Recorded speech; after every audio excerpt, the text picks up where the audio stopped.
Welcome, everybody, to episode 7 of Lights, Camera, Pop. We are the misfits among the outcasts.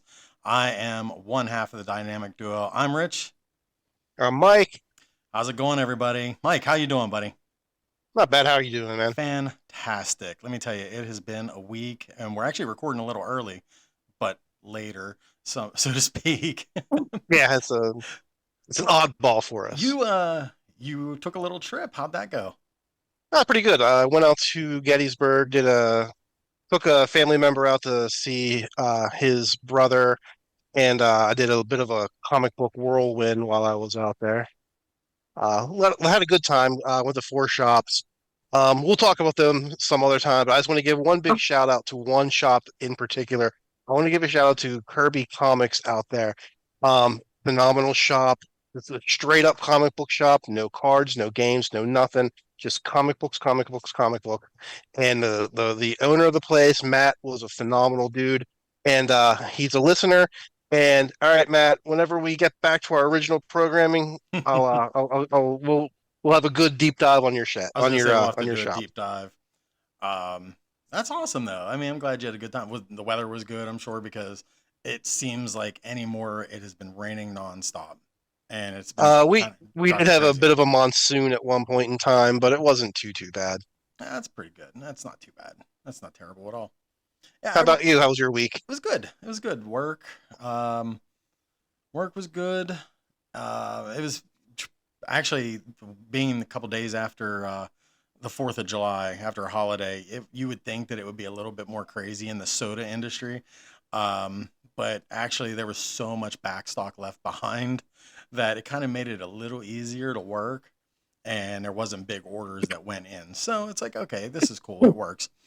Um, I'm still on my short-term disability, so I can be a bum for about 2 more weeks before I got to go back to the grind. oh, no.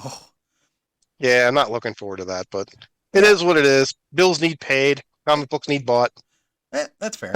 That's fair. But aside from that, we didn't really do a whole lot of anything. We went to like just went out, did some shopping and stuff like that, and I did a few rewatches. On Wednesday, I started writing a new short called Deep Skin, and Oh, it's nice. about it's about a tattoo artist, and I'll just leave it at that. But it's pretty cool. It turned out pretty cool. I already have like two of the cast members in mind that I've talked to them. It's just definitely something that I'm definitely wanting to pursue. Sounds Um, interesting to me, man. oh yeah, well anything with a tattoo artist. I mean, there's Heck not yeah.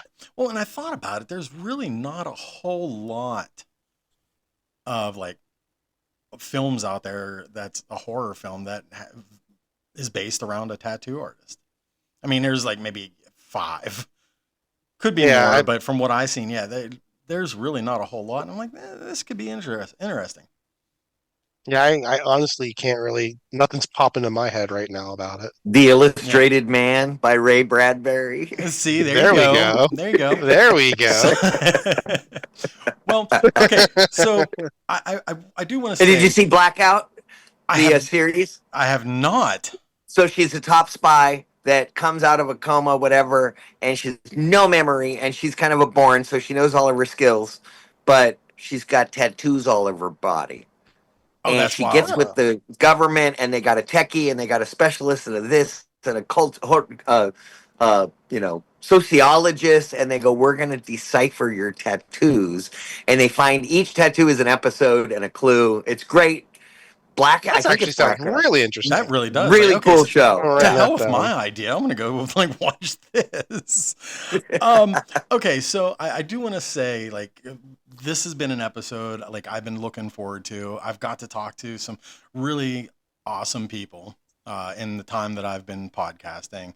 Of course, first off with my horror show, and let me tell you when I heard an interview with Sid Haig at one time, and he had said, you know, back in the 50s and 60s, if somebody wanted a yacht, they would basically just write a screenplay and direct it around a yacht, and then after they were done, they got to keep the yacht. It was kind of like a smart kind of thing to do. So I'm like, yeah, I want to do that. Of course, I love the idea of talking movies, talking comics, just pop culture in general. But I'm like, I would like to use this as a tool just to get to know and talk to some really cool people that I've admired and looked up to and everything like that. So with that being said, today's guest is someone who worked, helped define a generation, classic 80s, 90s pop culture. And I'm kind of reading this because I typed this out the other day, from cult comedies like, and I say cult comedies, but I mean, they're pretty mainstream. Adventures in Babysitting, Don't Tell Mom the Babysitter's Dead, to underrated gems like Book of Love, Yes. action favorites, Toy Story, Jesus, that's definitely a different movie. Toy Soldiers, which is, might as well say it's like School Ties meets Die Hard. Um, but Dead Post Society meets Die Hard, but yeah, same thing. Same oh, thing. Yes. Oh, that's a really good. yeah. They So pitched it as that. uh, Keith Coogan has carved out a place in film Oh, history with charm, versatility, and unforgettable one-liners, and also having Hollywood legacy in his blood. That he oh has yeah. built a career spanning everything from iconic teen roles to indie films, television, theater, and beyond. And today he's here with us on Lights Camera Pop to talk movies and memories and everything else in between. Give it up, everybody, for Keith Coogan. Woo! Oh, that was Yeah. a Okay. great Okay. intro. That was a hell of an intro. Now everyone's gonna have some expectations. Jesus. If they know me or the show, they won't expect. But no, I'm joking. um, but yeah, so like that, just knowing that, your grandfather was Jackie Coogan. If nobody knows who that is Uncle Fester from the original Addams Family series. Now, I'm curious to know, did that have anything to do with you wanting to become an actor? Not initially. I just was watching Zoom from out of Boston, and there was like Sesame Street, Via Allegra, and California. LA had a one that was half English, half Spanish. Sesame Street, Electric Company, anything the kids was on PBS. And my mom was walking by, and I'm about 5 and 4, Hmm. something. And we're living nowhere near my grandparents. My mom doesn't talk about them. She was a 15-year-old pregnant Catholic schoolgirl runaway that didn't talk to him. So I had no idea. We were living on welfare. I had Salvation Army toys in Sacramento, and Hmm. I think the place we lived at burnt down. Um, and she's walking by, and I'm watching TV, and she hears me say, "I want to be on TV," Uh, out of nowhere. And so she's like, "Oh God, it's got to be in the DNA." She had a kid agent that it doesn't take direction. okay. So she had one job at 10. She said she was in a Bosco commercial, and she took a drink. It was like, "I like Hershey better," and it didn't work out. But she took me to him, Don Schwartz and Associates on Sunset Boulevard, and I could read really well. My mom had taught me to read at 3, Oh wow. and so booked the agent, but she wouldn't let the agent put me out as Coogan because I was born under a different name. I was born Keith Mitchell. You'll see 10 years of TV credits that's all under Mitchell, including the voicing, the Fox and the Hound that was done, way before I changed it. And I didn't change it until about 2 years after my grandfather passed in '84. So he got to see me come up through TV and do, Oh wow. Chips episodes and all the guest appearances and movies of the week, after school specials. And although I was auditioning for features, especially since about 8, I had seen the kid. We'd reconnected. We were living in LA, so we'd reconnected with the grandparents. They had retired to Palm Springs, Hmm. but it's really hot in Palm Springs Oh, during I the can summer. imagine. And he was only doing 2 or 3 jobs a year, like Perry Mason's and Lucy Show, whatever would get him medical. There was enough producers that would put him on a Wild Wild West or this and go, he needs another job. All right. And they would just give him a day's work and it would help him make his medical. But they couldn't run the AC all summer. My grandmother was a nail technician. You know that smell? Oh Oh yeah. God, it's just like, yeah, she died of emphysema. So, Oh wow. well, I'm really telling the good stories today. Hey man, it's show business. My grandmother was a dancer. My grandfather had married four showgirls. Betty Grable was the first. My grandmother was an Earl Carroll girl. And they said Earl Carroll had the nicest taste in women. So anyway, they would spend the summers with us out at the beach. My mom, she was crazy, but she was smart. She saw that a one bedroom, two bedroom in the valley, the hot valley over the hill, there's no Yeah. beach, there's no nothing, would be, 400 a month or whatever. I think it was 250 a month back in 1975. And then, but a shack, it was a tennis change room. So there's no kitchen. It's just a room and a toilet and a little room. And that was the same price. Hmm. And it was in the Colony in Malibu next to Burgess Meredith and Larry Oh Hagman. And my like, God. okay, hey, there's a book about like how to marry a rich guy. And it says, well, don't spend your time at Ralph's in the bad part of town. Where do rich people spend their time? And they said country clubs, this nice supermarkets near those areas. They're like, be where they are. Mhm. If that makes any sense. Yeah. So I'm doing the TV. My grandfather's still working. I visited his sets a couple times. And at this point, there was a little rivalry because he was the biggest child star ever, and no one could topple him. Right. Here I am coming up, stealing scenes, being a smartass, and I'm gimmicky. I'm stealing his Excuse me. bits, and I'm too TV, so I'm not booking movies. I Okay. really want to, and I'm going out for it, but I don't. I'm not getting. I didn't book The Shining, or E.T., or Goonies, or Gremlins, or Stand By Me, or Christmas Story, or The Toy, or Lucas, or just name it. I went up for it. But Everybody did. There was like eight of us, and we all went up well, for everything. and that's what I was gonna say is like back in that time, I'm sure like usually, of course, we didn't. There's no YouTube or TikTok or anything back then. So basically, Hollywood was kind of like a lucrative kind of thing, and you always see like whether the Coreys or yourself, you would see Will Wheaton a lot. So I even Sean Astin, you would see them cats a lot, but um, it didn't really go too far out of that realm. And you always No, seen them a lot. because honestly, and I didn't mean to cut you off, No, no, no. but there wasn't a lot of us. There also wasn't as much being produced. So there was three channels: ABC, NBC, CBS. And reruns would be on the other two channels or whatever, and then you had like a PBS and stuff. So, and there's a few kinds of work you can do: theater and stage and print, and commercials are very lucrative. Do TV, breakfast cereals, Kool-Aid, Cool Whip, McDonald's. I did a bunch of McDonald's commercials. My first commercial was McDonald's, and my last commercial. So yeah, I got my SAG card at 6, Oh my God. and the last commercial I did was at 16. Was McDonald's, a back to school commercial, which they ran every September for like 5 years. It was great. Um, so my grandfather, the competitive streak ended when I'm just doing commercials and chips Yeah. episodes. He's like, wow, I was in, Oliver Twist and Tom Sawyer. And I'm like, good for you, Grandpa. There is no internet, so I thought my grandparents and family were full of it. Oh, I met the Pope. And I'm like, yeah, right, grandfather.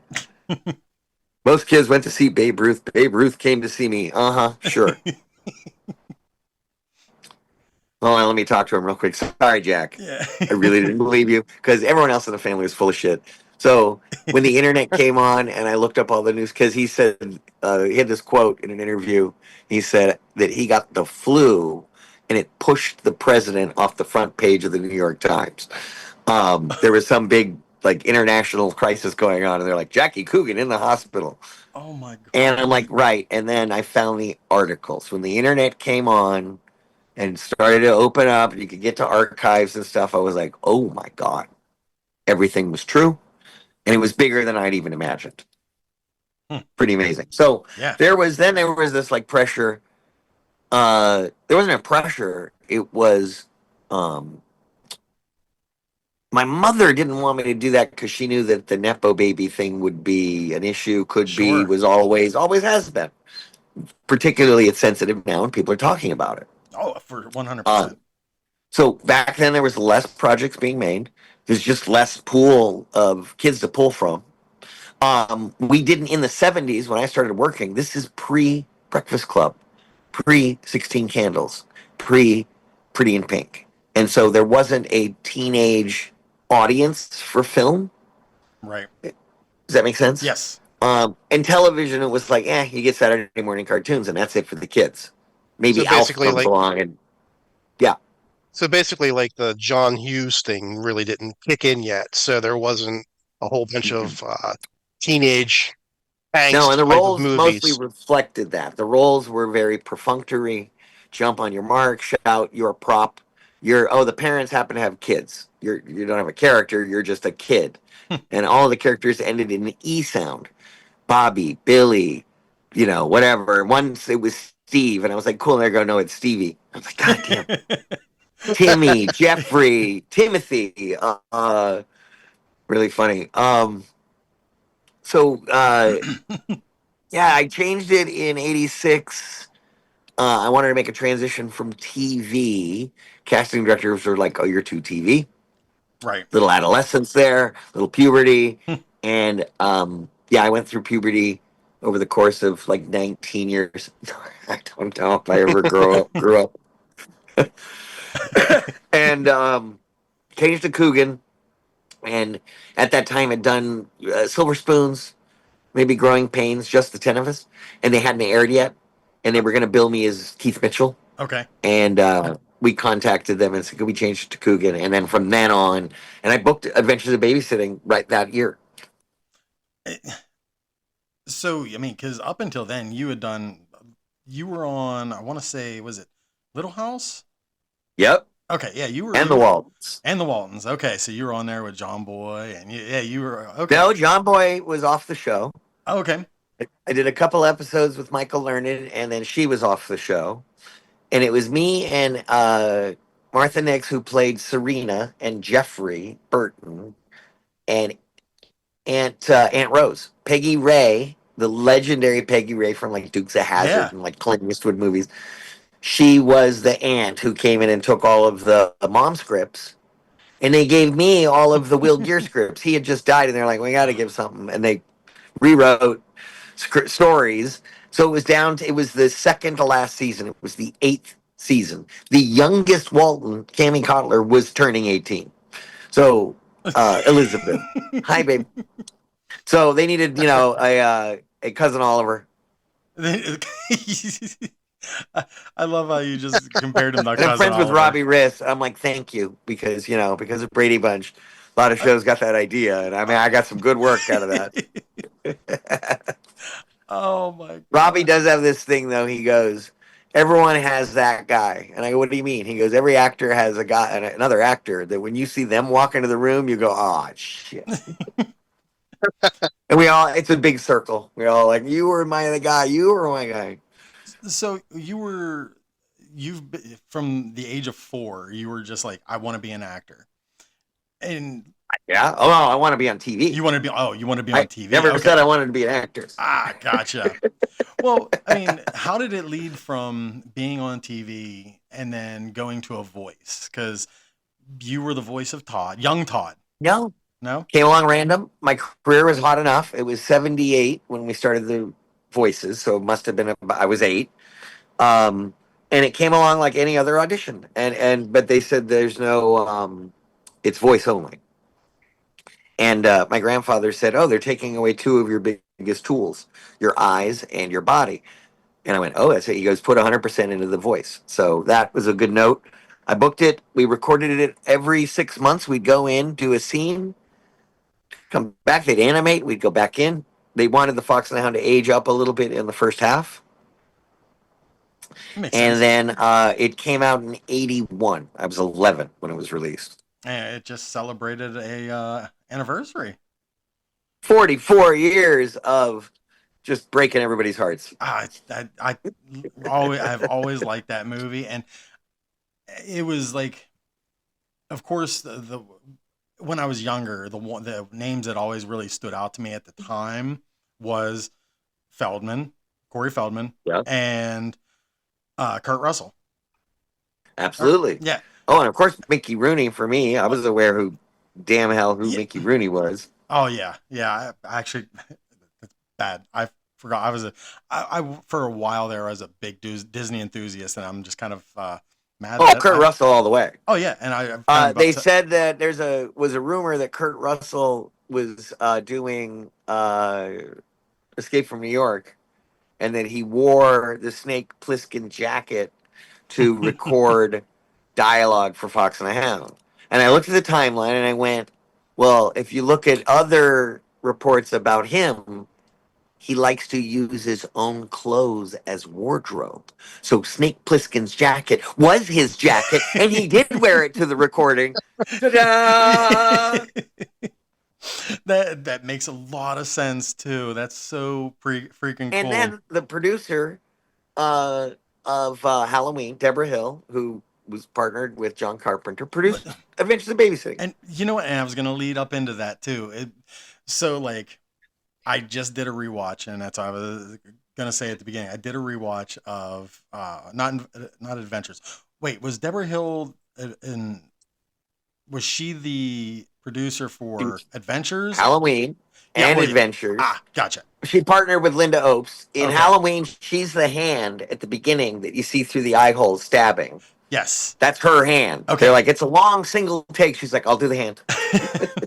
So it was actually Don't Tell Mom the Babysitter's Dead that I had actually did the Oh, yeah. rewatch on. I tried to watch the Adventures, couldn't couldn't get it in the right time, but it was still such an iconic role.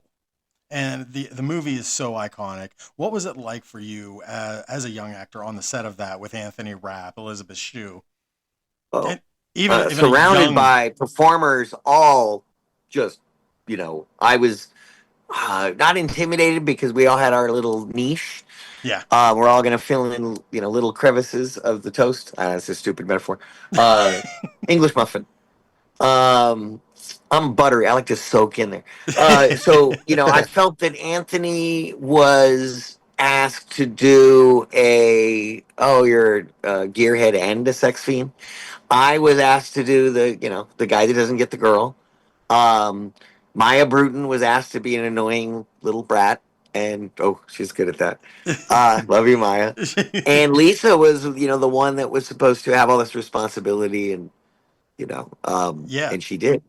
And so there was very little acting. Chris Columbus, it was directorial debut. Yeah. He'd written a bunch of great scripts, and he'd watched a lot of movies, and so he made us. He had assignments before we started shooting. He goes, "I want you to watch Arsenic and Old Lace." Okay. Um, uh, what's the one about football? Is it Monkey Business? Marx Brothers. Oh, I think Might have been Day at the Races. Could have been Coconuts. It was not one of the big Marx Brothers movies. It was a little, and ones they say isn't their best. I can't remember which one. But they said watch that for the patter back and forth, just like how quick they just don't. There's no gap between. And then we watched After Hours, directed by Martin Scorsese, starring Griffin Dunne.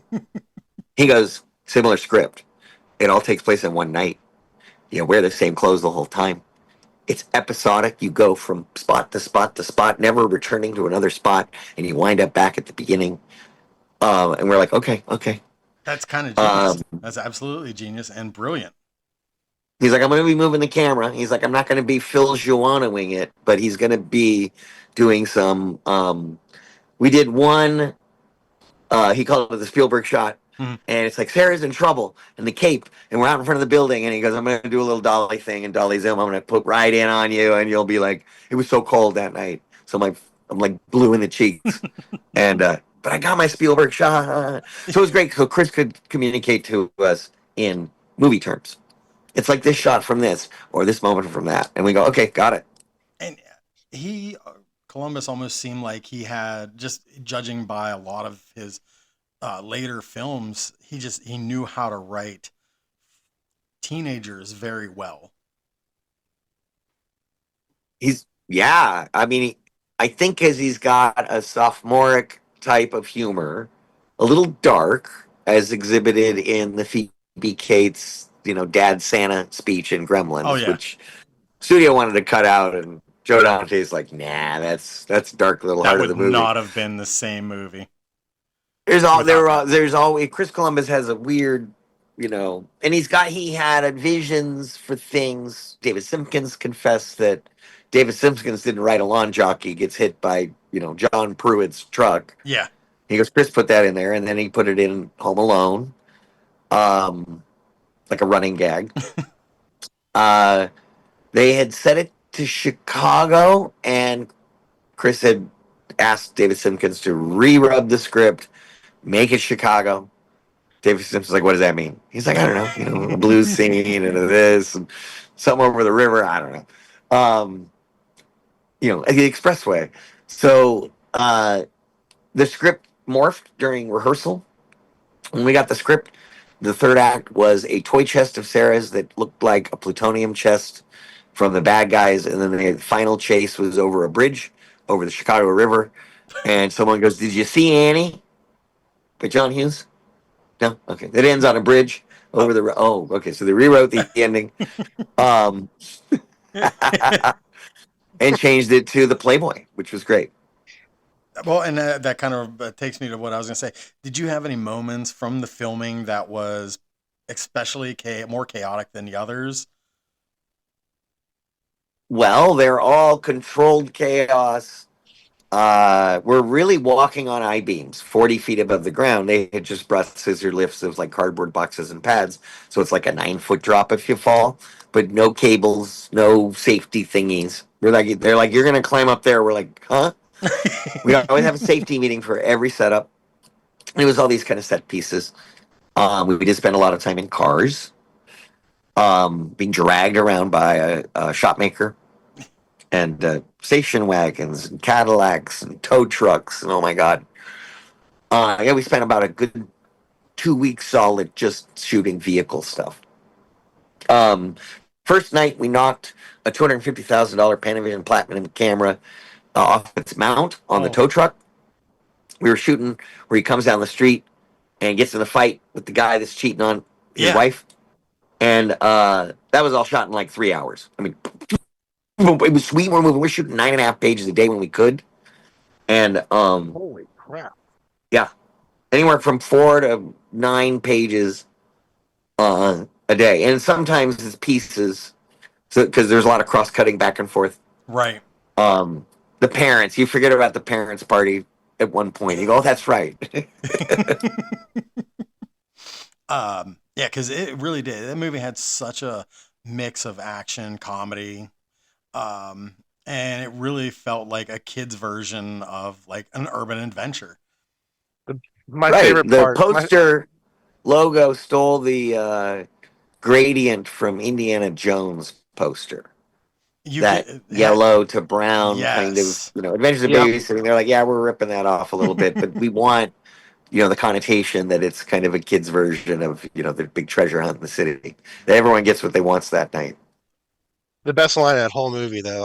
I still die every time when she's like, "Don't fuck with the babysitter." When she's holding with the the switchblade, I'm just like, "Oh man, that's so which iconic." I think, if I'm not mistaken, I think they cut that from the Disney Plus because they put it on, and I almost think They that just they dub censored it. it. They cut or mute lines. Like they mute he kicked my ass. You want to see the footprint? They just mute it. They because the running time is exactly the same as the non-edited version, and it's not the TV version. It's a Right. thing called TVPG, which wasn't the cut that aired on network television. It's a third cut just for Disney. Very weird. Yeah. Don't fool with the babysitter. Thor's a weirdo. It's weird to hear these things, and you kind of get used to it, but you always remember what the original word is. Well, and Right. yeah, for sure. And what's so bizarre about that whole thing is like, I, I guess it's just a generational thing because like the way I see it is like we grew up in these times. Like I've gone on to say countless times that I'm 8 years old watching The Toxic Avenger, and Oh I had no business watching this movie, but no, I mean, I like to think I turned out fine, and it's just like right? I wasn't coddled. We just kind of like had just certain restrictions that was like, you make your own mistakes, you watch whatever, but if, I'll kind of keep you in line a little bit is kind of how my parents would let me be. And of course there were those Yeah. times like watching Toxic Avenger or even Stand By Me. Like that is such a like I 100% feel that is like one of those movies that is a rite of passage that I think everybody should watch. But when I was rewatching it, probably a few years ago, I mean, I still watch it regularly, but it's almost like one of those movies. Like, is this a movie? And I almost start to feel myself being in a like turning into my dad. Like, is this a movie that like people should be watching? But and deep down in heart, that yes, it is. It's a crazy Yeah. movie because it's like it's not only is it like a wholesome movie, but it's a movie that's like it's a lot of just like darkness underneath of it. Oh And yeah, like especially when they talk at the end, like he was killed and this, yeah. Um, it's just a phenomenal movie. And it's weird because like you can actually go and like relate to it, but at the same time, just like I can't relate to it. You know what I mean? Like I never went to search for a dead body when I Had was a you kid. been? How old were you when Stand by Me came out? I was probably in I was probably about 10. six. I was probably in sixth grade when it came out. Okay, it You and came out I in are what, you. 86? Yeah, I Yeah, want to say you're 86. what? I know. Sorry, I just had a little bit of a technical difficulty there with the audio, the recording. It was just kind of blacked out for a second. Not as bad as what happened to us last week. So, but getting back on track though, like to this is something I'm sure you get asked all the time. How many times a week do people ask you if the dishes are done? Oh, it's please. My job as an actor is to keep my SAG card up and keep represented by wonderful agent. Thank you, Courtney. Um, and get another job that has a better line. If I don't, then it's on my headstone. Here lies Keith Coogan. Dishes are done, man. I love it. It's online, now you see. But I'll be uh, here. I'll just hear it. Someone will go, "Dishes are done, man." I was at a funeral, Oh and we're God. downstairs underneath the church. And it's just friends and family. And this taller guy comes up and he goes, could you just say it? Could you just say it once?" I'm like, "Oh my God." It's like this is not the time. Uh, That's fantastic. So, and I was watching when I was doing the rewatch of Don't Tell, a few things that I thought was hilarious is I forgot how dark the babysitter death was. Just they literally stuffed her in a trunk and like Danielle Harris's line, like, we could chop off her head. It's like, oh my Well, God. she's not all stiff like MacGyver, Yeah. Oh my God. So great. And And the kids only know what they see on TV. yeah, And that's another thing of Stand By Me in that time of growing up is we didn't have the internet and everything was rumors. It was spread from a kid in Chicago who was on vacation and told us another kid, "Did you know that Pop Rocks and Coke will blow your stomach up?" Like, they're just the BS we were told right. growing up, without the internet. Oh my God. Can you imagine how much that changes developmentally a kid's brain? Having an iPad mini at 3 years old? That's amazing. It, I saw a kid look at a picture in a book and go like this, like oh, trying to, like a 2 year old was trying to like make it bigger. Ugh. it's insane. Um, but and so as I'm doing this rewatch, I noticed like with your hair, there are certain moments that toward the beginning of the movie, it has more of a red tint, and then Uh, as it kind of moves on, it goes to the brown, and then of course, and that definitely like they wigged you up for that. I'm correct. I'm guessing correct. yes, that was wigged. And I think the red tint comes from that nice backlight. I'm in the pickup truck. I'm not going to do the Okay. dishes. And I feel like it is an auburn chestnutty kind of color. And when he starts to clean up a bit, he brushes it. And so there's less flyaways catching the backlight. And so you're not seeing that color hue coming through. Okay. That's my only theory because we had two wigs. Hmm. They were the exact same color. They just had a slightly different fit. One was an A wig. This is for close ups. We use this until we got to clean it. Yeah. Every like 3-4 days, you'd have to clean it. And then we would use the backup wig for longer shots. Or there's a few where you can see the backup wig. It just pinches a little bit and you see it was such a good job, though. There's close ups where it looks like that is growing out of my Yeah. forehead. Yeah. And your character in there was so like every scene that you were in, like you knew you were on scene. You were there. You commanded the screen, and so the movie was so ahead of its time, though, in so many different ways. Did you know that you were making something special at the time? Mm, you never know on set. Here's things you can't tell how a movie is going to come out. How well the crew gets along, how hard it is to shoot, whether you go under or over budget. None of those things indicate whether it's going to be good. It's that first impression of reading the script. If you laugh and you can visualize, you go, "Oh, I kind of see it." And everybody gets on set, and all of them kind of match up to that script. Then there's a chance that the same type of people, because the producer is putting money behind this. Sure. The writer is like, and the director is making something that's going to make them happy, and they're going to use their movie references. And some could be deep cuts that even we don't get. Um, and it has to be pretty specific. It can't be directed or produced by a board or investors, or God forbid, a completion bond company. Sure. It has to be made by a madman or a madwoman who made the script that's so strong you can't budge. Why would you change the line? It's perfect. Right. You don't have to go, why would they do this? Everything makes sense. And everyone's really clear on it. If the script's muddy, but there's great concepts and characters, then you just hire good actors that can do that. Be a little loose, listen to each other, get a director who knows how to kind of just push the ball a little bit, see what's working and not working, and you adjust as you go. And so Don't Tell Mom was like, we hit the ground running, and I thought there might have been, I don't want to say questionable characterizations, Mm. but I felt the tone was up and down. And I go, at one point, I realized it might be camp, but it's not like high camp. Right. Like we do have drag queen steal a Buick. All right, it's camp. It's camp. And I got it, and I go, oh, okay. And I also noticed the humor is for age that if it's dirty, you don't get it. Right. It's written so cleverly that once you grow up and grow older, you go, oh, that's what they were talking about. And I think that's I would happened to recommend all of us. families let their kids watch Don't Tell Mom before the uncut version of Adventures of Babysitting. Because I feel Don't Tell Mom overall has a cleaner, funner message.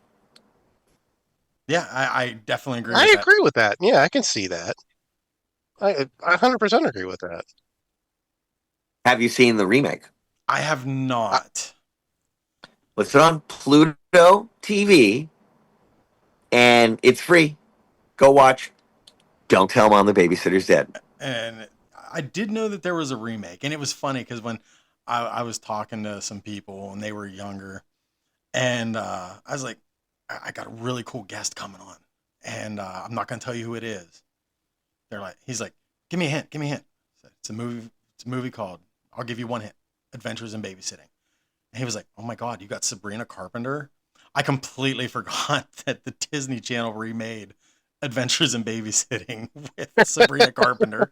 I'm like, no. Yep. But yeah, so I'm gonna have to look into that because, like I said, I knew that they made one, and I actually mentioned this before because I was never sure it actually came out.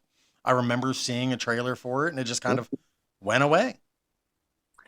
It took one producer said it took 9 years, and the other producer said it took 11 years to get it made. The script bounced around, the this, the that. It wound up at BET Plus. Tyra Banks was attached to it for a while, so she stayed on as a producer with her Smize Productions. Oh, nice. And they cast Simone Joy Jones.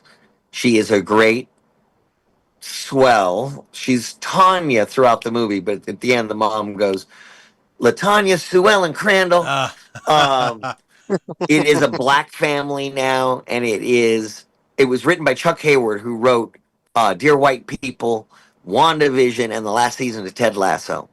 And he oh, said, wow. what's the difference between a white family living in the suburbs and a white cop comes to the door looking for a dead white babysitter in the freezer, and a black family living in the suburbs and a white cop comes to the door looking for a dead white babysitter in the freezer? It is dirty. It is in the original Don't Tell Mom, we have a great line, 5 great lines every page. They have 5 dirty lines every page. They're all hysterical.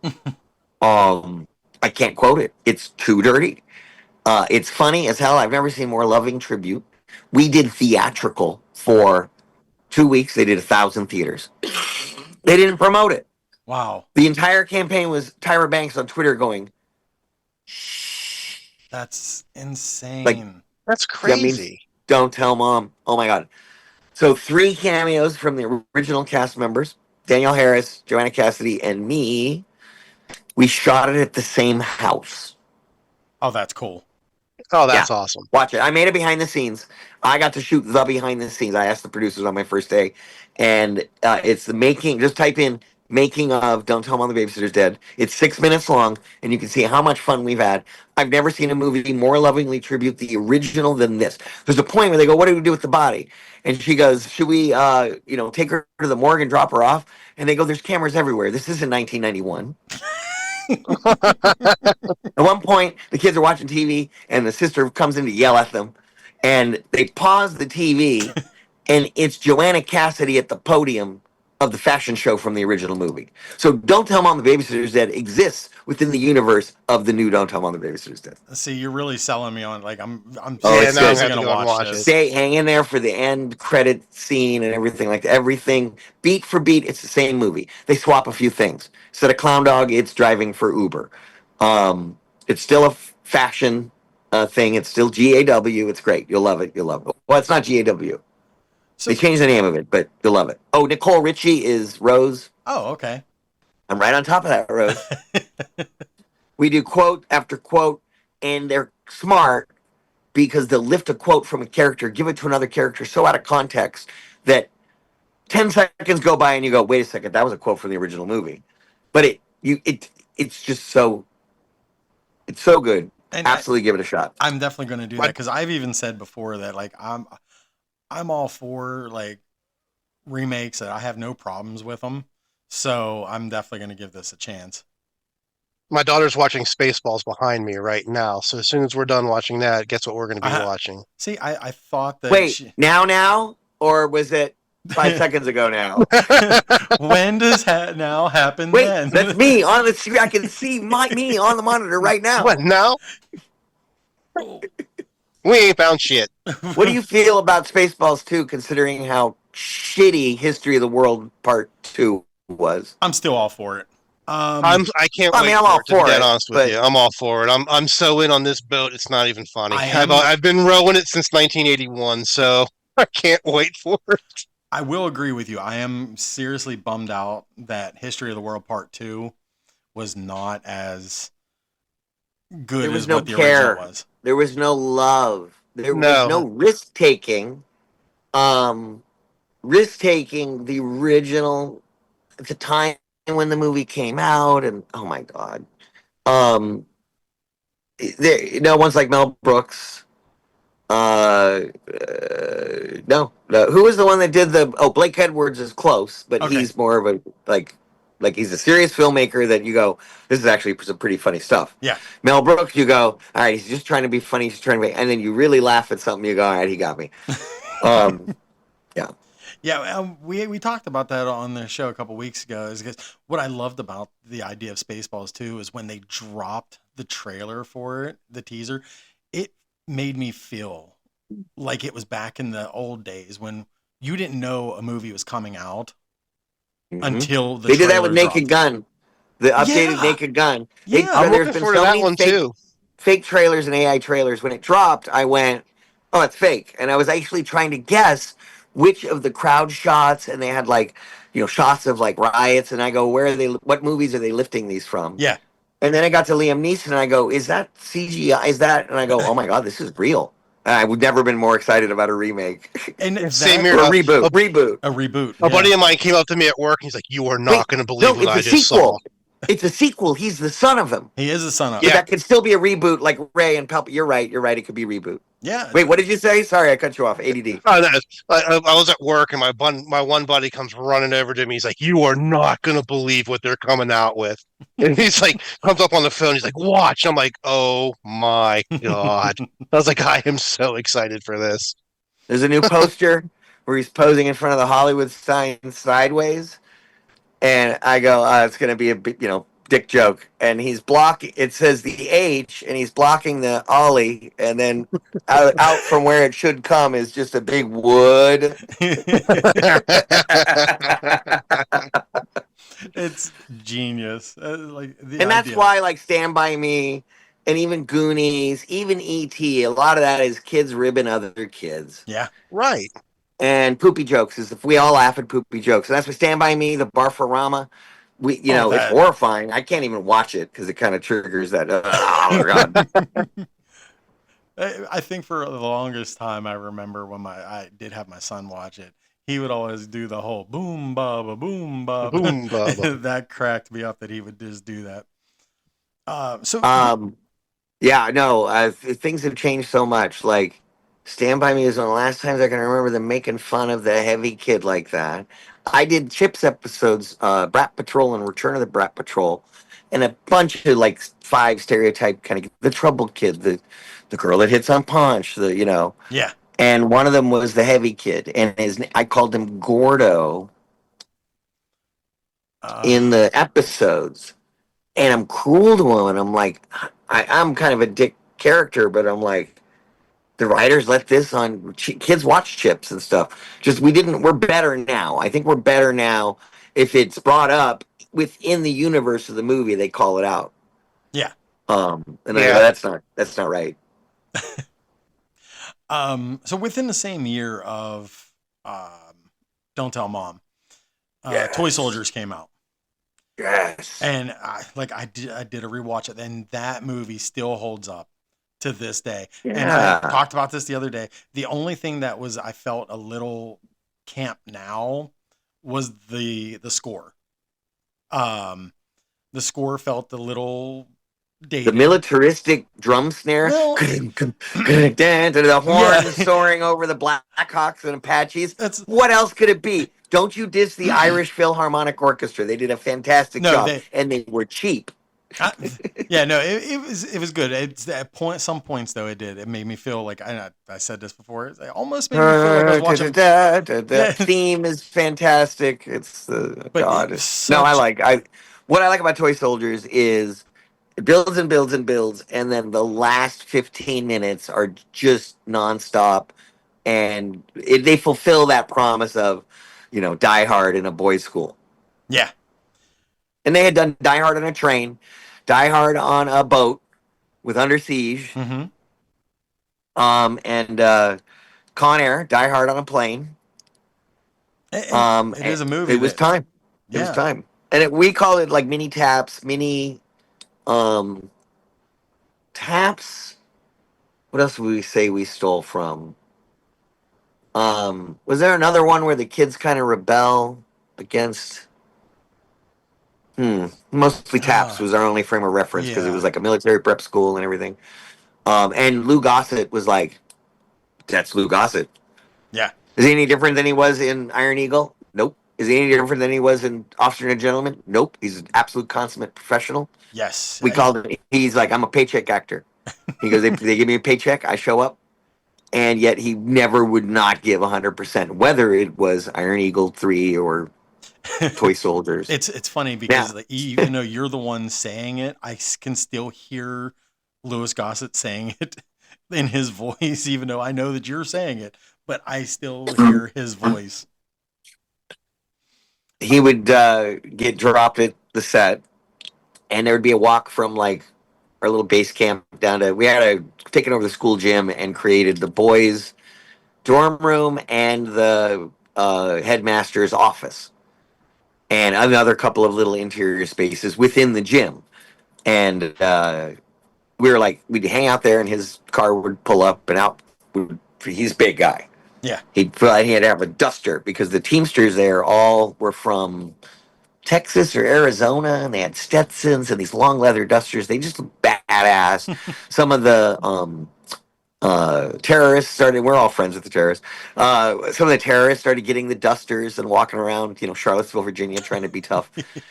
And Lou had one of these big dusters on, and all five of the guys would run up and give Lou a big bear hug, like he's a huge tree trunk, and just scream out, "Lou!" And he go, "Oh, hey, fellas, hey, how you doing?" He's great. He's great. Miss him.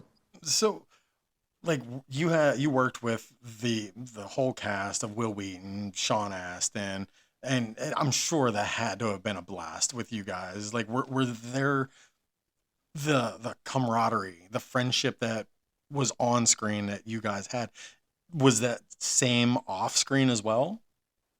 Yes, that we absolutely. We knew Billy Tepper is our fearless leader. Sean's got to carry the picture. Yeah, we know that. Will's his best friend. Will got to put in so much into Joey Trotta. Like Daniel Petrie was really good at that. He's like, I'm not a kid. I was a kid, but I'm not a kid now. So who would you draw on your genes? What rock band? And Will Wheaton's like Pink Floyd. I would draw the wall. I would draw. Um, so little things that, and he would go, yeah, that's a great idea. And so we'd just go into the thing. And David Kep was our screenwriter. He wrote Jurassic Park. Um, and so it was really tight. We didn't waver from the script. We had a week of rehearsals in the like hotel conference room before shooting. We're acting out the whole movie in this little conference room. Now, did you seek out this role, or um, Everyone in town wanted to be on Toy Soldiers, but not everyone wanted to be snuffy. They wanted to be cool. They wanted to work out and have biceps and wear muscle shirts to auditions. And I'm like, dude, I'll put red eyeliner underneath my eye and just like eat bagels all day. And I did not go to the gym for that movie. It was great. did you guys have any kind of like military training or anything to prep for? No, they did try to send us off to a night in the school. So we're doing rehearsals, and they go, "Hey, tonight you're gonna go to the school, and you're gonna sleep there, and you're gonna, be under the rules of the school, and like if you sneak out and get caught, then and I'm like, fuck, no, I'm not. Like the SAG rules, you have to put us up with the best accommodations if we're on location. Right now, that is the Days Inn off the highway across from Kroger's. That is not the Miller Academy. I'm not spending the night at the school. They go, but to get into character, I go, I don't think I need to go spend the night at the school to play this part any better. And the director and the producer, they all totally respected me and went, you got it. I go, in a movie with helicopters and grenades and explosions and rocket launchers, you want to pull a surprise on us? Absolutely not. And they were like, you're right. But the rest of the kids all did that, and they had a bonding experience that, they were like, yeah, we snuck out and did this. And I was like, that's what it sounded like you did. And my imagination works just fine. I can imagine that I did that, but I did not want to go. No, Right. no. And of course, I Snuffy would come up with the excuse. Yes. Let's go ahead. well, I was gonna say because like I've talked about Don't Tell Mom and Toy Soldiers and everything, but of course I skipped over one of my favorites. Is something that a lot of people is such an underrated film that not a lot of people know about, and we had talked about this before we started. Is Book of Love, starring yourself and Chris Young. And this movie takes place in the 50s, done by Bob Shea. If people don't know the name, he is the guy who he created the house that Freddie built. And Mhm. so you would not think that this movie would come from him in a sense. But your character Crutch, like one of my favorite, like it was just like it was so crazy, like and so random. Like, oh, Like, how'd you get the limp? Oh, I got hit by a beer truck. And then out of nowhere, the little kid Peanut comes out and like, I want to get hit by a beer truck. Yeah, it's pretty cool. Chicks dig it. Um, I love the concept of just, you know, the randomness of who's the first kid you meet when you move into a neighborhood. And he happened to meet Crutch, which made it hard on him. But, you know, he could have been in with the tough guy, anything. But, and I think Crutch has also like saw the movie truck, and he limped his ass over there. He's like, I got to meet the new kid before anybody else gets to him. Now, being that it was set in the 50s and everything, did that help you approach your character any differently? Oh, completely, because the same um, obsession with sex and getting with the girls. In the 50s, it was absolutely allowed. On happy days, they talked about going to Mulberry, the Lover's Lane or whatever. Yeah. It was assumed that Fonz was getting some. American Graffiti, there was always this sexual element to the 50s that was very repressed and showed up in pop books, or what are those called? Flip books. Yeah, yeah. They would just do porn, but it would animated porn with like Blondie and Dagwood. So there was, and also, but you had movies, trash movies, Mamie Van Doren, and or who was the Mansfield? No, no, Blonde did just trashy movies. Anyway, you had a salacious kind of sexuality, I think, underneath the repressed It 50s. always like bubbled under the surface there. I Yeah, mean, it's especially as like teenagers, that's going to bubble under no matter what. and No so matter you were what. just talking about like the early pulp books and stuff like that. Even like Archie's comics weren't immune to that. I mean, there's a whole ton of like the covers that are highly sought after are like the sexual innuendo books. Like there's Mm. one of them where Archie's carrying Betty, Betty out of a lake, and she's like, "Oh, Archie, you saved me." He's like, "Yeah, I had to beat off a bunch of guys." Like, and then there's like another one where they talk about like giving like a pearl necklace, and like it's just it's hysterical. Like people that you have to like read into it, and you're just like, "Oh my God!" And it's Well, like right on the cover, and like no one got it, well, that you kind know. of goes what we were talking about earlier too. Is like it's like it's there, but then we don't realize what the joke is until we get a little older, and we're like, oh, Hmm. that's what they meant by that. You're just like, "Oh wow!" Like, how did they get away with that? And you're just like, "Well, I didn't get it until now, so you Yeah, know." they got away with it because we were Yep. unsupervised, Exactly right. no witnesses, no evidence, and we were spent more time with our teachers and the television than we did with our parents. Our parents didn't talk about sex. No. TV would skirt it a little bit if you watched late enough at night. Um, MTV was really the big deal. MTV had so much sex on it. Oh my god, it was great. Oh yeah. Just and also the blurred version of like or HBO that was Cinemax that was like this. A shoulder. I think is that a knee? I don't know. Um, so yeah, so the 50s were it was about setting that period, the car, the girl, the look, and you got to be cool. Yes. And there wasn't a big difference between the nerds and the except the tough kids wore leather jackets. But it is your jeans, your belt, your white t-shirt, it was very like a standard look. Everyone had to conform because Sure. of the damn commies. Yeah. We're post World War II, a booming industry. Everybody's got a car and a fridge and a TV and um. So and the things that you get inspired by and kind of fill in the gaps are your friends, like Stand By Me, the stupid stories that, junior high kids tell other junior high kids.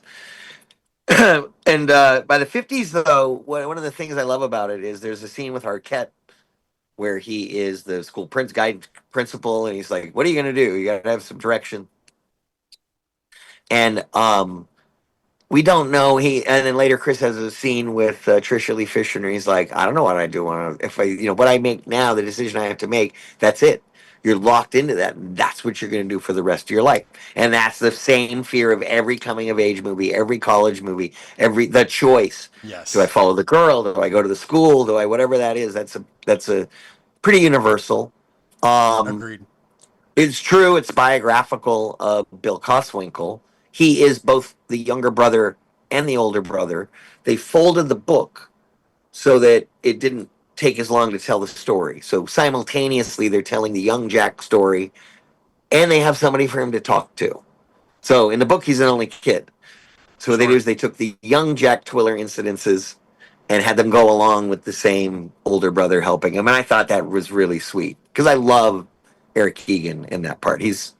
Peanut is so adorable. Yeah, he Now really we have is. an X-rated version. There's an X-rated version. Um, Rachel Talalay. I got the copy back to Rachel Interesting. Talalay. It took me long enough, but it was the director's cut. It's on VHS tape, and they said MPAA gave it a X rating, an NC-17, That's and so crazy. they trimmed back a couple of things and got an R. But how was it released in theaters? Was it R? Yeah, I don't know, cause It like was R. it was definitely R, but It was Yeah, it R. has. Yeah, the language. oh yeah, yeah, I cause like think. I was, cause I don't recall Oh it yeah. being. Hey, is Gina in? Go fuck yourself. Gina Gabooch. She's just very direct. Cheetah Gabooch. Go fuck yourself. I love Gino Gabooch. Lily. Oh God, White Lily and God. Yeah, Book of Love was super super fun to shoot. We shot all over anything in LA that looked like that time. So Pasadena, the recently burnt down area near Pasadena, Oh we were wow. all over that area. Glendale, old VFW halls were like for the prom. Um, oh, at the time, swingers was out and swing dancing and 50s it Okay, was totally in. So it kind of was we perfect. had like the band in the prom scenes was like we'd see them playing out at the Derby. Like, weren't you on Book of Love? They're like, yeah, we do a lot of movies. Um, They just throw. We we do a lot had of movies. 2 weeks of dance rehearsals. Me and Chris Young took tap, and then we also took swing dancing. And I learned the Lindy Hop for the prom scenes. Oh wow. Now But yeah, we had to learn it so that we could dance badly. you had to learn it so you can dance badly. Okay. Yep, yep. Now, was there a role that you kind of look back and be like, man, I wish I would have got that, or I uh, just mentioned them was all. The Shining, The Goonies, Shining? Gremlins, E.T. My God, all of them. Dream a Little Dream. License to Drive. License to Drive is interesting because I got the script and it had a Grand Theft Auto scene, a drunk driving scene, and a blowjob scene. And I went, um, I walked into this is how full of myself I was at the time. I walked into the audition. It's like producer, writer, director. I go, hi guys, and I threw the script in the trash. And I said, Oh, that is no, do not. I go, you got this scene, that scene, and that scene. I walked out of the office. I didn't book the part. Surprise. But when the movie came out, they got rid of the Grand Theft Auto scene, the drunk driving scene, and the blowjob scene. So wow. I think I helped the movie. And it was definitely. I, I mean, of course, when you do look back too, I'm sure you were like, yeah, maybe it was the right decision that I didn't get it, or I'm sure that sometimes there are like moments where you're like, yeah, I wish I could have, but then it was like, maybe it was for the best anyway. You get what you're right for, Right. or ready for, or available for. There could be two guys in front of you, and they're like, he's busy. He said no. Keith, you're up. Can you go to Africa in 3 days? Um, you never know. You just keep your passport fresh. Be ready to go. It's I don't know. What was the question? Oh God. I don't know. We go off on tangents sometimes. It's Well, fine. I know that the goal is to have another movie in the bag before the last movie comes out, so in case it's a stinker. And in '91, that was a record year. I had Don't Tell Mom, Book of Love, and Toy Soldiers all came out that year. Wow. So you mean, All bangers. yeah, really. Heading out, oh, '87 Um, or so '88. do you find that newer generations are discovering your work thanks to streaming now? I, yeah, I mean, across the Rubicon, that like more than it's like 51% of the country gets their media through streaming. Yeah. So only like 40 whatever percent is getting it through basic cable. But enough households have basic cable that there's the reruns of babysitting movies and stuff.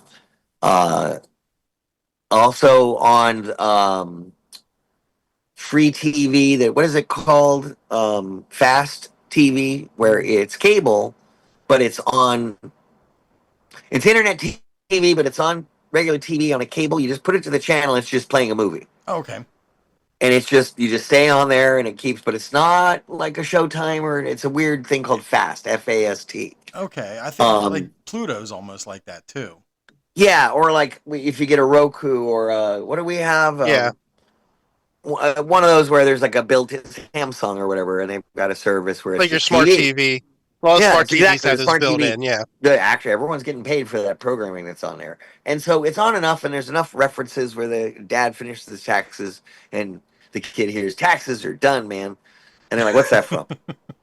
So it was not. I love that you said cult because it's kind of seeped in a bit. There's enough people that had fun. They remember that was when they saw it in the movie theater or when they rented it from Blockbuster or whatever.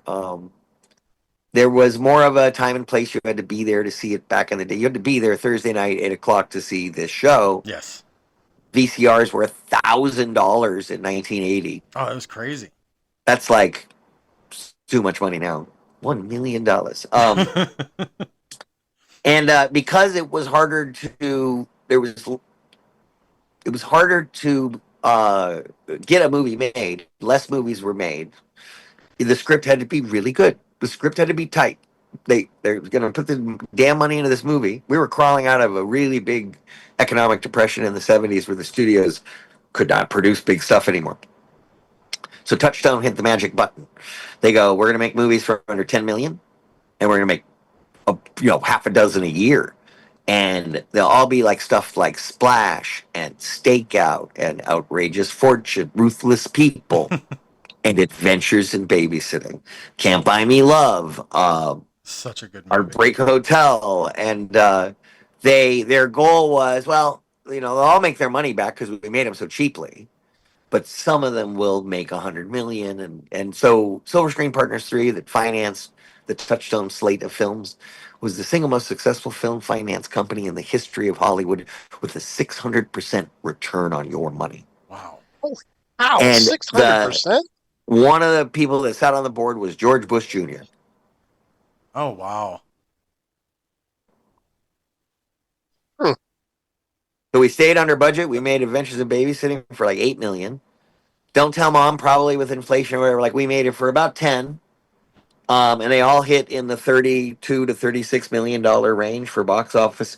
Everyone was really happy. They didn't make 100 million, but sometimes they'll get mentioned in the same sentence as Ferris Bueller or Clueless, or you know what I mean? Like, Yeah. it's enough that I am very happy with the amount of people that do say dishes are done, man, to me out of nowhere, or don't fuck with the babysitter.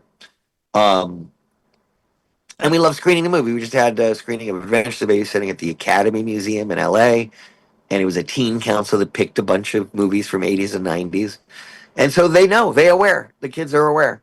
At the Disney Channel original movie, it was the Adventures of Babysitting remake with Sabrina Carpenter, was the 100th Disney Channel original movie, and they had a huge party with cast members from every single one they'd ever done. Oh, wow. And at the party, Sabrina Carpenter comes up to me and she goes, she watched the original Adventures of Babies, and she goes, "My mother loves you."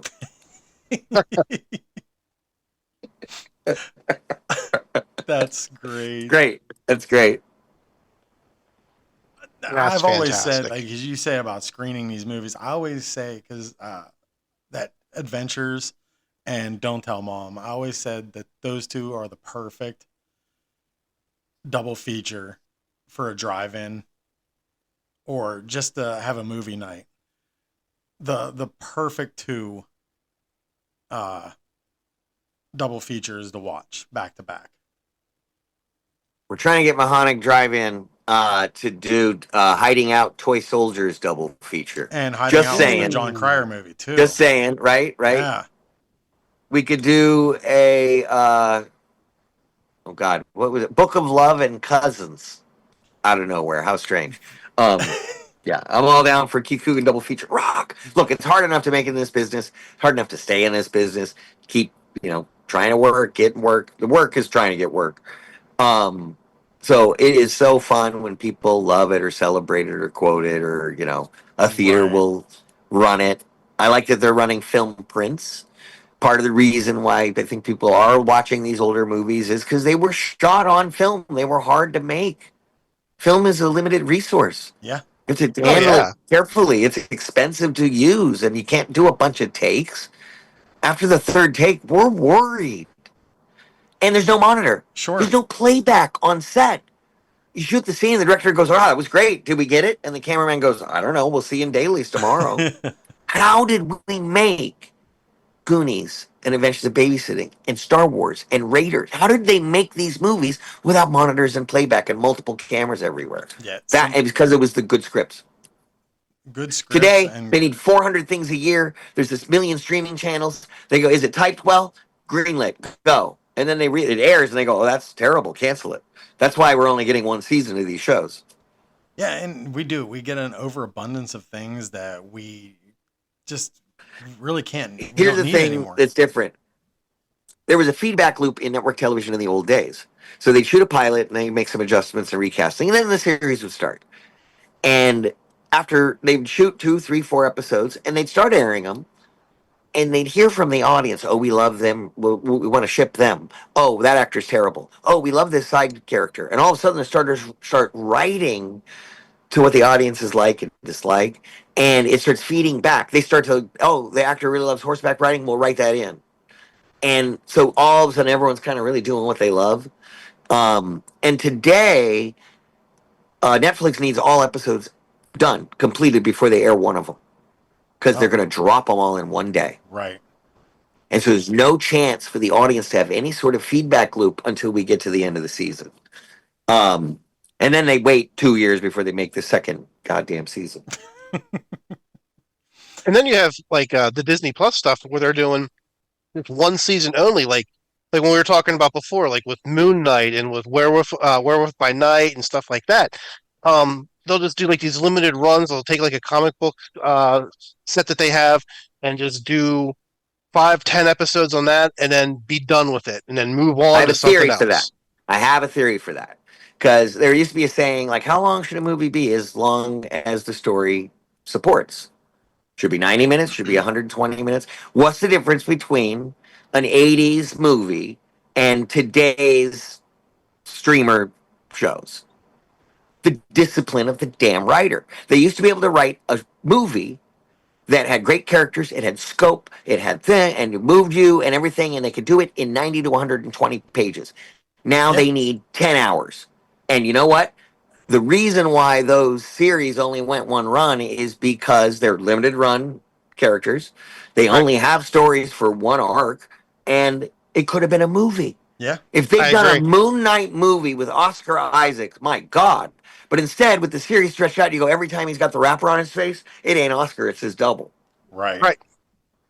Right? We know this. And I was in there for Echo. I was in there for so many of their shows, and I gave up on the Jude Law one. What was that with the Star Wars kids? Skeleton Crew. Yep. I gave up about 4 episodes in. They go, episode 5 is great, and I'm like, I shouldn't have to wait 5 episodes to get a great episode. And I watched it. I'm like, it wasn't that great. I'm very Star Wars purist and just to give me the classic Raiders, James Bond, and Star Wars structure. Yes. We expect certain things every movie. Just, God goddamn give it to us. Give us an opening Agreed. action sequence that is a microcosm of the entire picture. Yeah. The heroes lose the first battle. That's right, because they're going to lose the last battle too. They're going to get the treasure. They're going to win the thing, but there's going to be a big take, a big loss. Treasure Sierra Madre, the gold goes blowing off, dust in the wind. You can't actually get the treasure in these big treasure movies. And today they're having the characters win and get the treasure. Yeah. They had a problem with Superman. They're like, he's too powerful. The creators of Superman had to invent kryptonite as a story device because nothing could stop Superman, and they needed conflict, and they needed a flaw, they needed vulnerability. Yep. Sure. And also, though, two things that happened because of the whole one series and cancellation. We either get they knew it was going to end, right. and they kind of give us a season series finale that if they got picked up, they could continue, but we know this feels like the end. Which and is others, it just gets cut off on a cliffhanger. right. And you go, what the hell? Yeah, that's the biggest thing that drives me absolutely insane. Yeah, that's the one thing I was going to say is like whenever, at least with some of these shows now, they know better. Just that, like, okay, let's end it on a note that it can have closure, but at the same time leave it open in case we're able to revisit. So Yeah. I'm pretty happy. If it starts to gain heat again, we can at least warm it up and bring it back out at some point. Which, like, but they just don't do that anymore. Right. And with Moon Knight, for example, like there's a lot of people clamoring for more.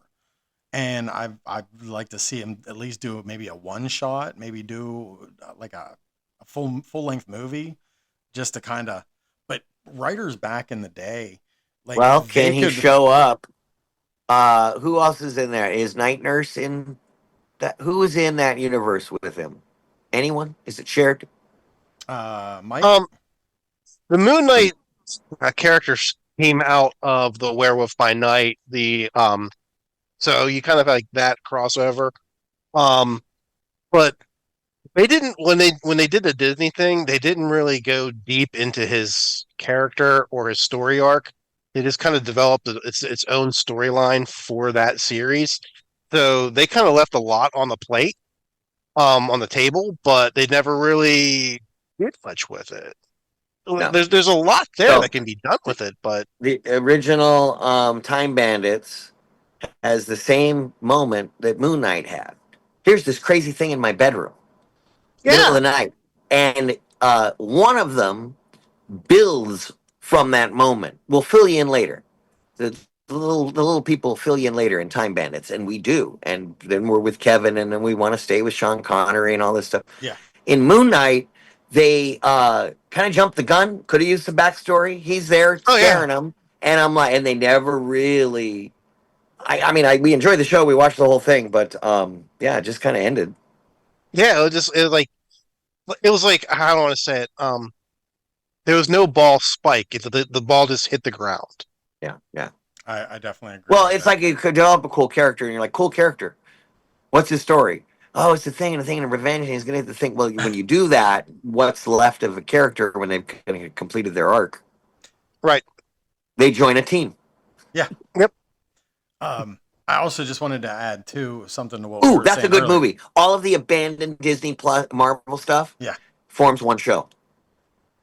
Yeah, Jessica Jones in there with they're all together.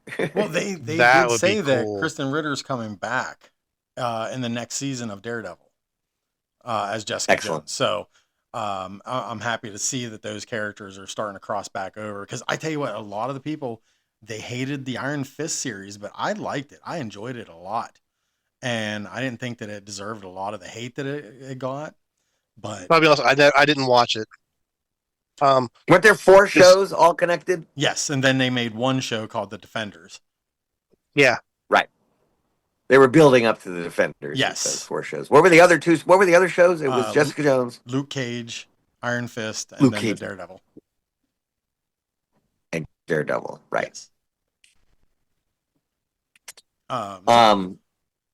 But winding down. Yes. Sorry, I didn't want to cut you off. No, go ahead. Oh no, I was just gonna say, winding down. I wanted to also ask, because you've had such a wild career, such an amazing career. Like, has there ever been a moment that you're just like, you know what, I'm done. I'm ready to just call it, and say I'm just gonna live happily ever after. No, no. You always stay in the game and the fight. There's a moment. I think maybe I'll. I don't know, there's a moment where you're not as hungry for it. Hmm. You've done the work. You've got. I'm not offer only like some other fellow child stars are. I audition. I get there and I send in tapes and I audition for good stuff. Um, Riff Raff was one of the last things uh, that I had thought was. I know. I know. Bill Murray. No. I know. Nobody's seen it. See, it wouldn't have Yeah, helped me if I got this movie. Nobody would have known I was in it. But when I was auditioning for it, I was like, this could be great. There's a great cast in it. And I'm like, nobody saw it. I went up for the greatest beer run ever with Zac Efron. And I tell people, they're like, we don't know. On the flip side of It's that, weird because it's because we don't broadcast anymore. They used to take a piece of entertainment and broadly cast it out to everybody. Broadcast. yeah. Now we narrowcast. We find out what you like. We find out what my wife likes through internet searches and your watch history on your phone and your TV and your cable provider. They know what series to make, when to make it, who to make it for, when to release it. on the flip side of that, is there any moment where you're just like, I can't believe I'm living this life. I can't believe I'm here. So, Like, oh and no, always. It's well, it is a magic trick. Hollywood, there's no brick walls. It's all fiberglass. It's all wigs. Sure. It's all caps. It's all fake tans. It's all the best wardrobe costumists, the best stylists, the best everyone. Look, when pandemic happened, and all of a sudden we saw these talk show hosts without their band, without their writers' room, without their sidekick, we went, oh my God, anybody could be a talk show host yep. if Yeah. you have the band and the sidekick and the writers' room. So, yeah, that's just interesting that you could, so it's all a trick. So you're doing the work and you go, people are going to think this is really glamorous. I just really have to pee. I've been in the car for 3 hours straight. Can we get a pee break? Get right here by the side of the road, anything. So it's like those little moments are you it's called make it till you fake it. I have You're at one the other. premiere, you're watching the movie, they go, that was great. And you're like, yeah, it was 3 months. I'm not complaining. You want to hear an actor complain? Give them work, but it is work. And it's also a trick. The first time film was ever used was on stage, was to project a head inside of a box for a magic show. So it's always an illusion. Um, and that's so also, I just read an article about music stars that none of them have money. They fake it. They Oh lease yeah, the Yeah. Lambo. They lease the yep. thing. They Airbnb the house, the mansion for the photo shoot. They don't live there. They can't because they're so in debt from producing the first record, and they get such little royalties. They never have paid off that debt, and they keep charging every single promotional tour, every re-release back to the original. Music industry is tougher than the movie industry. The movie industry, you do a job, and every time they relicense it, reshow it, it gets changed to a new format or medium like streaming, or because I get paid on streaming several different ways. Yes, I still Oh, get cable reruns. Mhm. Cable reruns are fine, but streaming has flavors. There's free TV, there's paid TV, like I pay for Apple Plus so I can see this Apple Plus show. And then there is digital purchases. Like Sure. it's an Apple Plus show, but you could just buy it and watch it or rent it, right? Right. Actors get paid more if it is free TV or a digital purchase, Huh. because streaming license on a service has a lot of costs. It's the actors get paid by how many subscribers are on the service at the time of license, not by how many people watched it. And how many movies a Oh. month can you watch? 20, 40, Yeah. 100. Especially. If you watch 3 movies a day and you hustled, you could get 90 movies in at the end of the month, right? Sure. So right. any service that carries more than 90 movies is throwing money out the window because they have unwatched movies sitting on their service. Hmm. Netflix has Ah, They have metrics of everything that everybody watches. They have a movie that has an audience of one. Oh my. One person is tuned in to watch this werewolf vampire thing on the moon. It was great. I loved it, but only one person watched it. I guess we figured out who that was. Yeah, they know. Now they know. So the economics are interesting. So if it's free TV, what that means is you're subjected to ads as a consumer, which means the money's there. There's advertisers. And the Right. digital purchase, we get a straight cut. It's just they bought it, boom, the actor gets the whole cast pools about 5%. Okay. Hmm. So on a 99-cent purchase, the entire cast splits a nickel. Oh wow. And it goes by days worked. The lead gets more, and the day player gets like, a penny. Oh wow, That's insane. that's pretty wild. I had no idea how that worked. The streaming services is not Thanks for sustainable. shedding a light on that. Yeah. That's very, very interesting. Streaming service is not sustainable. They're going to need to aggregate. They're going to need to kind of pool together. We've already seen that with ESPN and Disney and Hulu. I mean, that happened because Hulu used to be Comcast 20th and Disney 33%, 33%. Then Disney bought 20th, and then Comcast exercised their must buy. So Disney owns 100% of Hulu. That's why that's Right. packaged. You see other Right. packages starting to happen, and you go, oh, Paramount went under. Yeah, and I think Disney Plus now has something to do with HBO Max. Think how quick Netflix. No, not Netflix. I'm sorry. See, it's Redbox. See, Netflix is still thriving because they kind of successfully transferred into producing and continuing to license content. Sure. But Redbox, how powerful that was. There was one at every 7-Eleven and every supermarket, Redbox, and now, poof, Gone. it's gone. And the streaming service that went with it, every digital purchase, gone. It's gone.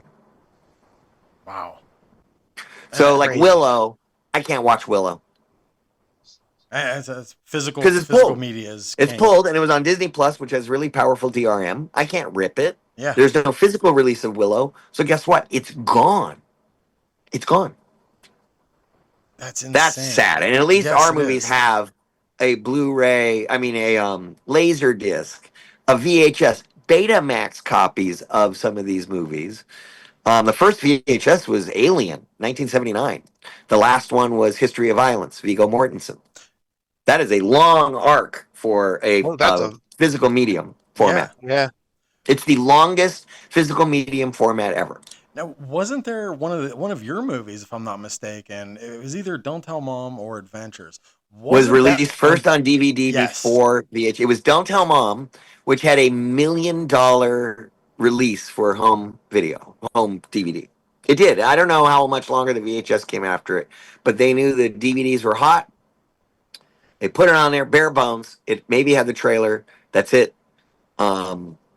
There's been no special behind the scenes. None of these. None of my movies have Hiding Out. There's a Blu-ray coming out, and they interviewed John Cryer and Annabeth Gish, and that was it. I was like, we didn't call Keith. Come on, I would have No. loved to talk about Hiding Out. And I believe Hiding Out, and that's a movie that, and I apologize right now, that I have not watched. I know what it is. I have not watched it. And I do know it's on one of the free services.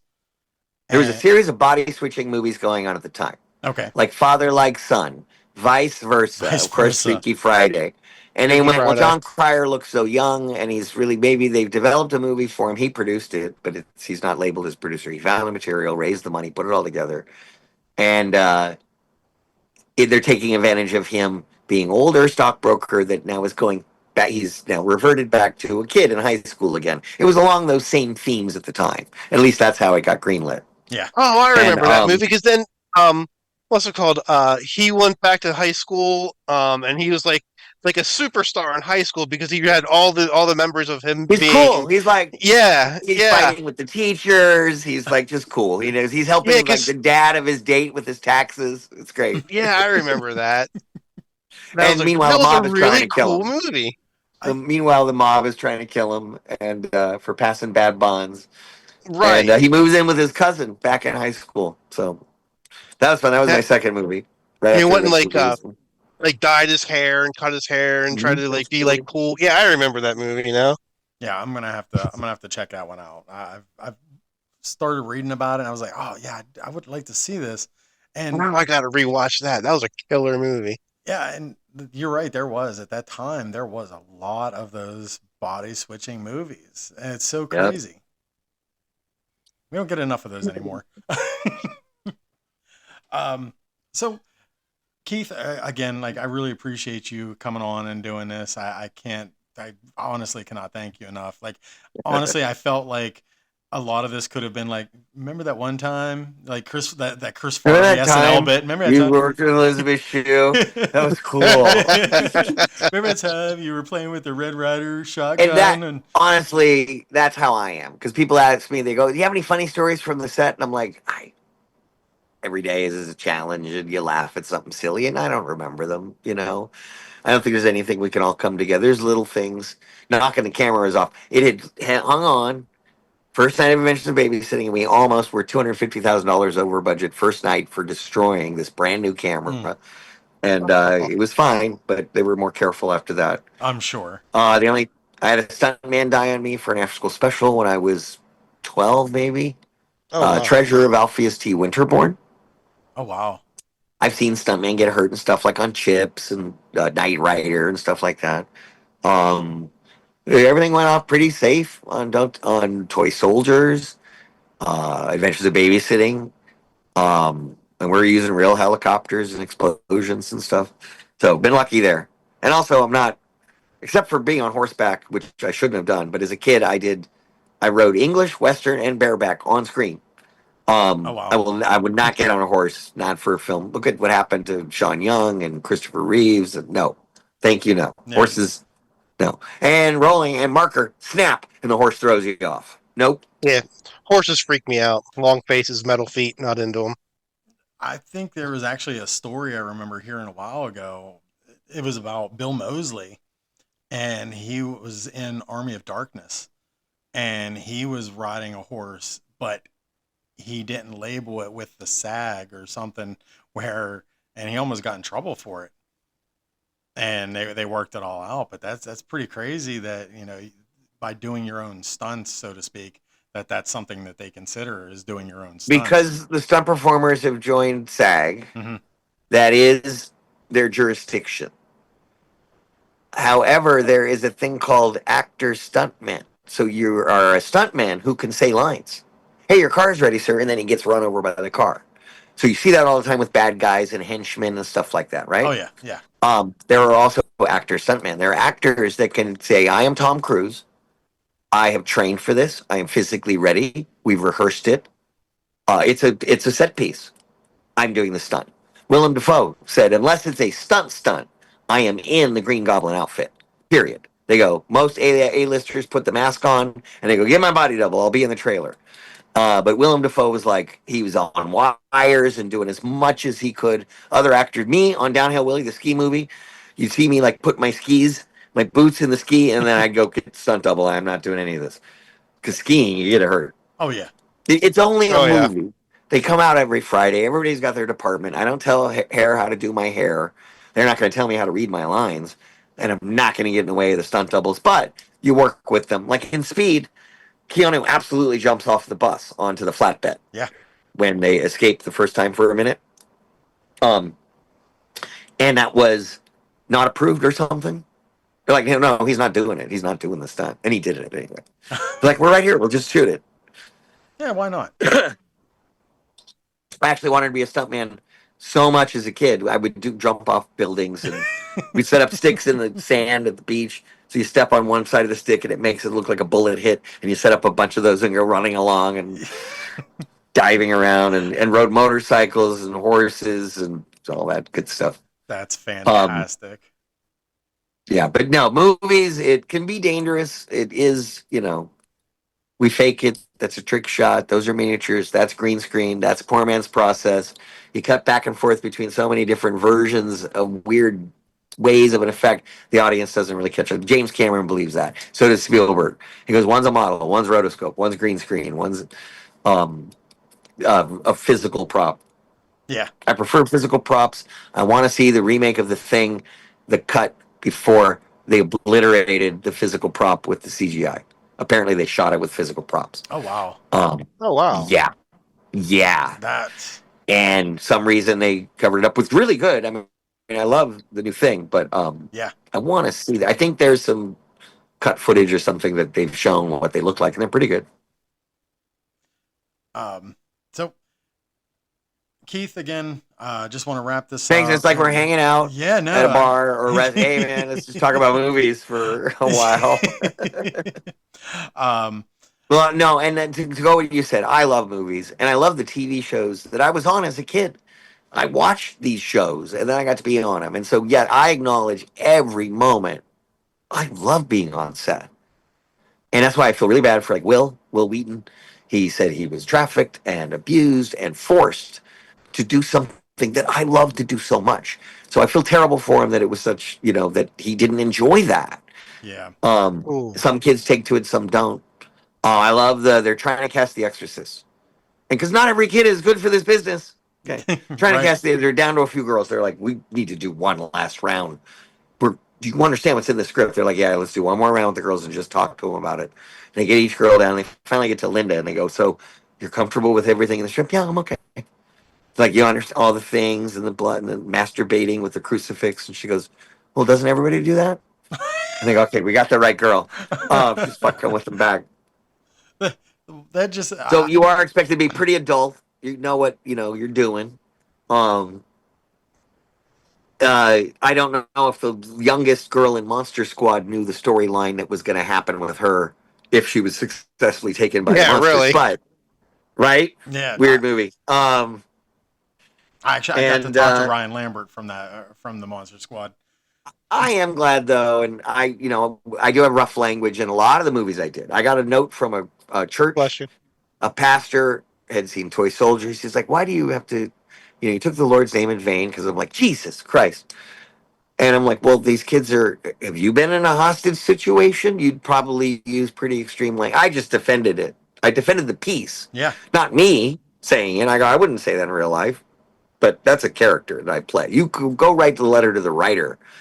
That's, why'd you go see our movie? My God.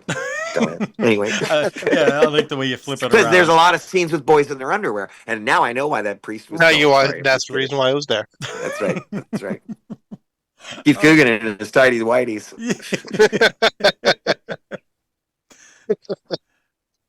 Well, thank you guys. No, I thank you. I have fun talking about this tonight. Yeah, no, we really did. We had a too. blast. Where can everybody find you at? Oh, KeithCooganOnline.com. All the socials is Keith Coogan, Keith Coogan, Keith Coogan. We have a YouTube channel, me and my wife Pinky, Keith and Pinky's Hollywood Tales. And it's pretty easy to find me online. I have a merch site. You can get a signed dish that says "Dishes are done, man." Keith Coogan is awesome. Kenny. Yeah, man. That is absolutely fantastic. You found me and got a hold of me and talked to me, so it's pretty easy to do that. Which, listen, everyone asks me that question, like, how do you talk to these people? Like, you must know somebody who knows somebody. Nope, I really don't. But sometimes the way I see it is, you just gotta put yourself out there, and the way I see it, the worst you could have done was said no. And we're nerds that live in southwestern Pennsylvania, and we just took a shot. Yeah. Oh no, and thanks for being patient on when we did it and all that stuff. I appreciate it. Oh no, not a problem at all. No, it was fantastic. We had such a blast. It really was a blast. Before we do go though, there is one last thing I'd like to do, and Keith, since you're here, I'd like to have you join in. The past couple weeks we've been playing this game. Yeah, I'm throwing. Well, this wait a out minute, there. before we get the game. Yes. Remember, guys, we got to get Weird Al to be on the Super Bowl. Yes, Super Bowl halftime special. We got to get Weird Al. Oh, that would be phenomenal. Wouldn't it? We've been pushing for that. That's a must, because what's great is he will spoof. I say from Madonna to now, he will do Prince Purple Rain. It'll be so wet. He'll slip all over the stage, but he'll be playing an accordion for the Purple Rain solo. He will do every major Super Bowl show. Oh my God, I can see it now. I can hear it. I can hear him doing Kendrick Lamar. I ride the bus. I was just gonna say that. I ride the bus. Well, it's usually food related, so this is a dream of mine, and we've been pushing for this. That's a great idea. I'm so down for that. It just has to be coordinated with his record label and at times so that he has a major release and a tour coming out at the same time, so they can all have synergy. Uh, Yes. and it I could could happen. wait for that. As long as all the stars line up, I am so in for this. Absolutely. That's But good. yeah, That's so good. hashtag Weird Al for Super Bowl halftime.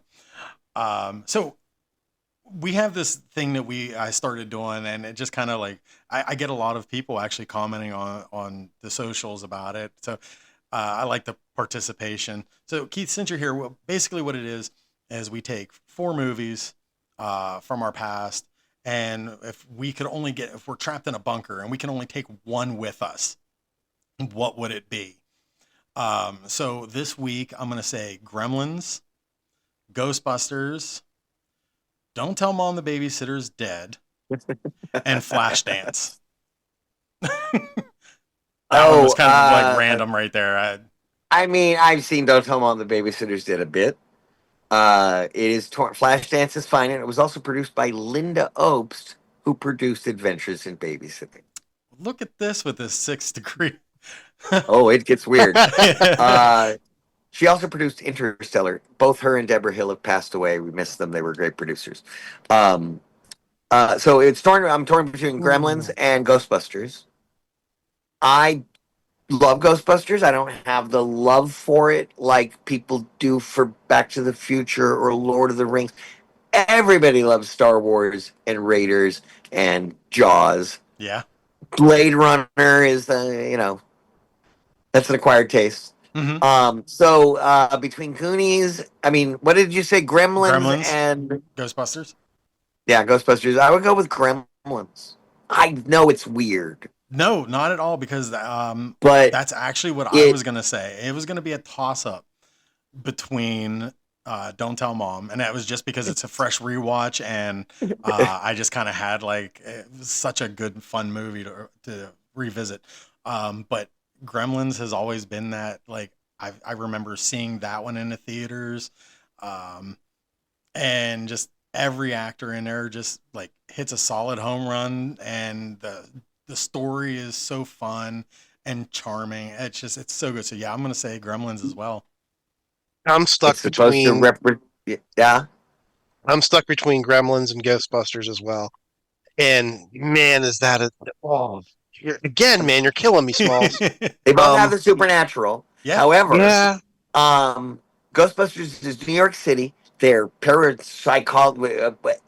It's not as normal as a small town America with a small town bank and a small town square and the Mhm. old veteran and the woman with the chair that gets flung out the window. That I think the Gremlins is more relatable. That everyone has a microwave and a blender.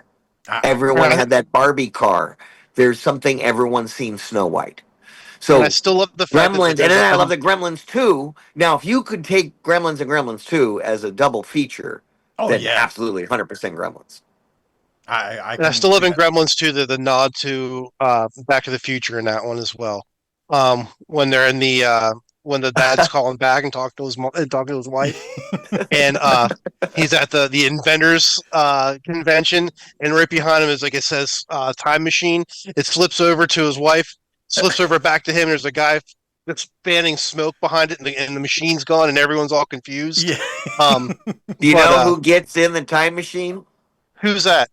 Steven Spielberg. Is that? Oh man, I didn't even realize Watch that. it again. Yep. I will. But Spielberg is in that scene. I think he's the guy that gets in the time machine. and the only reason why I am going to go with Gremlins is just because of Gremlins 2. Gremlins and Gremlins 2 are such bangers, and Ghostbusters 2 was a weak sauce movie. So Correct. Oh, even though I absolutely. know we're going with it, I have to do that. I have to go with Gremlins. Okay, no. Vigo and Peter, the assistant, Vigo's assistant. Yeah, Is yeah, his yeah, name yeah. ever? Peter Mc, he's on Ally McBeal. Yeah. I forget his name right now. McNichol. Peter McNichol. Yeah, he was Oh my in God. Dracula They're Dead and Loving It amazing. too. The original cast, Sigourney, Annie Potts, Rick, they're all great. It is the slime that just didn't work. Yeah. It Yeah. animates the toaster. Who gives a crap? Yeah. And I did like the concept of everyone's just so angry, but it's been done with like Christmas movies, and there's not enough joy in the city. And then the ending that they really flopped with the Statue of Liberty controlled with a goddamn video game controller, Yeah. singing. What were they singing? Um, Jackie Wilson. Jackie Oh, Wilson. gonna take me higher. Yeah. Yes. Yep.